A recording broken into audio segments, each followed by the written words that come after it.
Le fantôme de sa mère décédée l'aidait à vendre au marché.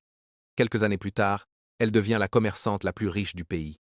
Les histoires des pieds-pots. Le quartier de Yopougon s'éveillait dans une effervescence inhabituelle.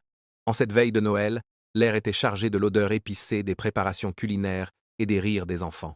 Pour Inabelle, 16 ans, ce jour était le plus attendu de l'année. Sa mère, Mama Félicia, une femme dont le sourire suffisait à éclairer les jours les plus sombres, avait enfin pris son congé.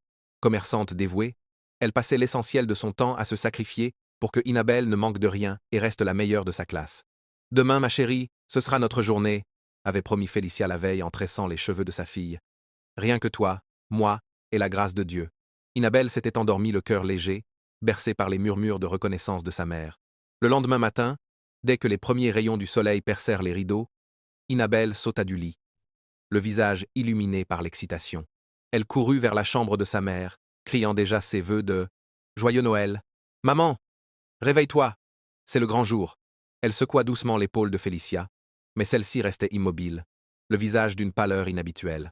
Inabelle rit d'abord, pensant à une plaisanterie, puis son rire s'éteignit lorsqu'elle toucha la main de sa mère. Elle était glaciale. Le silence qui suivit fut plus assourdissant que n'importe quel cri. Mama Félicia était partie, emportée par une mort mystérieuse durant son sommeil, le jour même où elle devait célébrer la vie. En un instant, l'éclat de Noël s'éteignit, laissant place à une ombre glaciale qui allait changer le destin de Inabelle à jamais. Les larmes des funérailles n'étaient pas encore sèches, que le destin de Inabelle basculait déjà. À 10 à 9 ans, l'orpheline fut confiée à la garde de sa tante Véronique, la sœur cadette de son père. Mais l'accueil chaleureux qu'elle espérait ne fut qu'une amère illusion. Dès le premier soir, le masque de bienveillance tomba. Véronique, une femme au regard dur et à la parole tranchante, lui fit comprendre que sa place n'était plus derrière un bureau d'école, mais derrière les fourneaux. « Tes études ne nous nourriront pas, Inabelle », trancha sa tante en jetant son sac d'école au sol. « Ici, celui qui ne travaille pas ne mange pas. Et sache que tu n'es pas ma fille. Tu es une bouche de trop que j'ai accepté de nourrir par pitié. » Le calvaire commença alors. Le réveil de Inabelle devint une horloge de douleur. Avant même que l'aube ne blanchisse le ciel, elle devait déjà s'activer. Elle préparait l'eau chaude, lavait les petits Alice et John, et s'assurait que leur petit déjeuner soit prêt avant leur départ pour l'école. Pendant que ses cousins partaient s'instruire, Inabelle, elle, s'enfonçait dans la poussière des corvées. Elle frottait chaque recoin de la concession jusqu'à ce que ses mains saignent. Elle passait des heures courbées sur la lessive, lavant non seulement les draps, mais aussi les sous-vêtements de sa tante et des enfants, sous leurs regards méprisants. Chaque fin d'année, alors que les familles se réunissaient, Inabelle s'isolait quelques secondes pour pleurer en silence, se remémorant les Noëls de douceur avec Mama Félicia. Elle était devenue l'ombre d'elle-même, une servante invisible dans une maison qui respirait la haine, priant chaque soir pour que Dieu lui montre une porte de sortie de cette prison domestique. Le ventre vide et le cœur lourd de reproches, Inabelle comprit qu'elle ne pouvait plus attendre un miracle qui ne viendra pas de la main des hommes. Les privations de tante Véronique devenaient insupportables. Parfois, pour une simple assiette mal lavée, Inabelle était privée de nourriture pendant 2 jours entiers. C'est au creux de l'une de ces nuits de famine, alors que son estomac se tordait de douleur, qu'une étincelle de survie s'alluma en elle. Elle se souvint des paroles de sa mère. Une femme qui sait cuisiner ne mourra jamais de faim, et une femme qui sait vendre ne sera jamais esclave. Pendant des mois, Inabelle mena une double vie. Elle parvint à dissimuler quelques pièces de monnaie gagnées en rendant de menus services au marché lorsqu'elle allait faire les courses pour la maison. Elle cachait ce trésor dérisoire dans une vieille chaussette, enfouie sous une dalle meuble derrière la cuisine. Lorsqu'elle réunit enfin une petite somme, elle ne s'acheta ni vêtements neufs pour remplacer ses haillons, ni parures.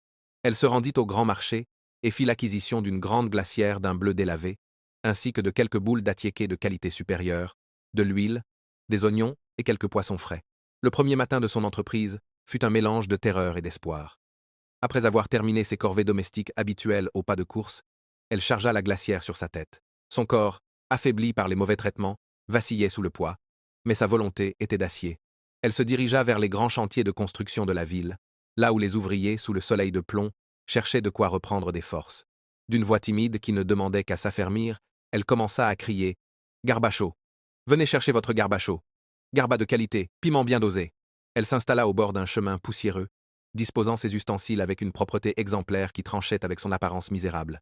Elle espérait que l'odeur du poisson frit attirerait les passants. Malheureusement, la réalité du commerce fut plus cruelle que ses rêves.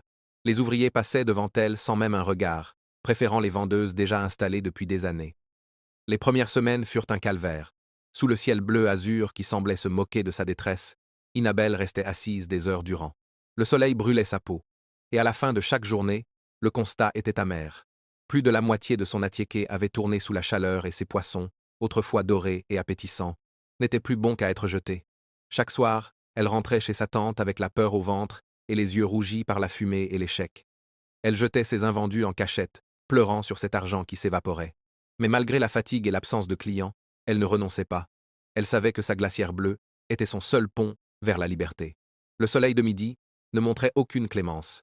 Il semblait s'acharner sur la petite silhouette de Inabel, seule au bord de la route poussiéreuse qui menait au grand chantier de la zone industrielle.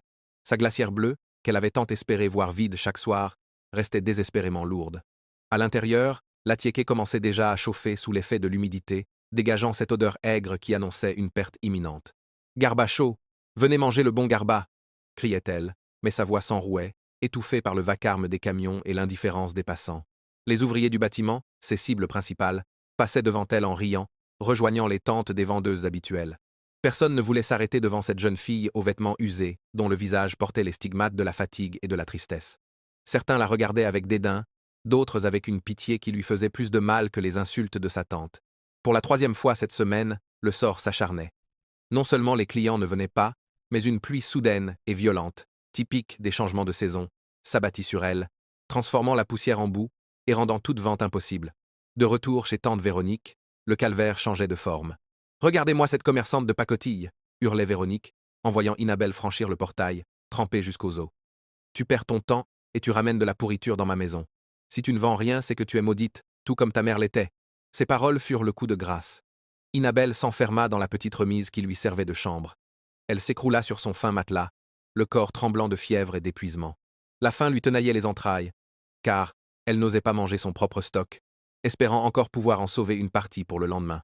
Elle regarda ses mains, noircies par le charbon et abîmées par la lessive, et sentit un immense sentiment d'injustice l'envahir.